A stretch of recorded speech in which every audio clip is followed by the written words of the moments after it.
سیستەمی بایۆمەتری بۆ موچەخۆران یارێم توانی ژمارەی ڕاستەقینەی موچەخۆران یارێم تۆمار بکاتن و لە ڕابردووش حکوومەت موچەی ملیۆنێک و 400,000 موچەخۆری دەدا، بەڵام ئەم سیستەمە ئەو ژمارەیە کەم کردەوە بۆ ملیۆنێک و 250,000 موچەخۆر و نەهێشتنی 55,000 موچەخۆری نادیار و وەهمی لە لیستی موچەی ماگانەی فەرمانبەران. سیستەمی بایۆمەتری توانی ئەساسێکی باش، بناغەیەکی باش بۆ داهاتووی ڕێخستنەوەی هەرەمی دام و دەستگاکانی حکوومەتی هەرێم و ڕێخستنی موچەخۆران دابنێ و ئەوەش دیار بکە کە چێن ئەوانەی موچە وەردەگرن. بەڕاستی پێشتر نەدەزانی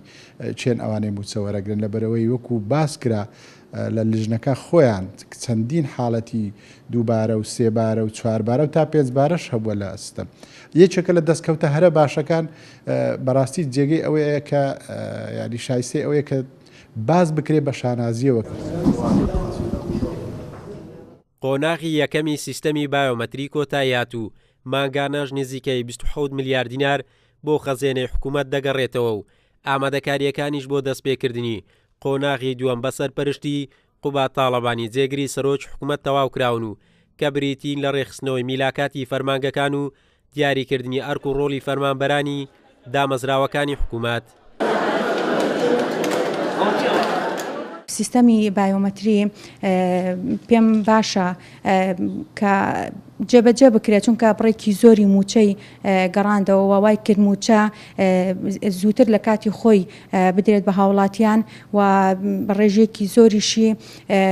لە پارە گەڕاندەوە بۆ حکوومەتی هەرێمی کوردستان کە نزیکەی 55,000 موچەی وەهمی گەڕاندەوە و بەرهەمەکەشی بۆ حکوومەتی هەرێمی کوردستان 27 میلیارد دیناری گەڕاندەوە. سیستەمی بایۆمەتری هەنگاوێکی گرنگی کەمکردنەوەی ڕێژەی پاشەکەوتی موچەی فەرمانبەران و دابەشکردنی موچە بوو لە وادەیەکی دیاری کرا و لێژنەیەکی باڵاش پێکێنراوە بۆ ڕێخستنەوەی ئەو کەسانەی کە بە شێوەی یاسایی زیاتر لە یەک موچە وەردەگرن کە نزیکی 105,000 کەس دەبێتن و هەنگاوەکانی داهاتووی ئەم سیستەمەش بریتی دەبێت لە پێدانی هەژمارێکی بێهاوتا